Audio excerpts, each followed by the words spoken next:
How do you find a vacuum leak on an intake manifold?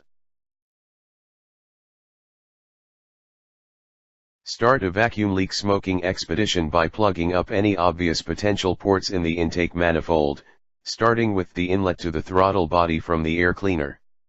Connect the smoke machine's nozzle to the manifold. One good place is the large diameter vacuum line to the brake booster.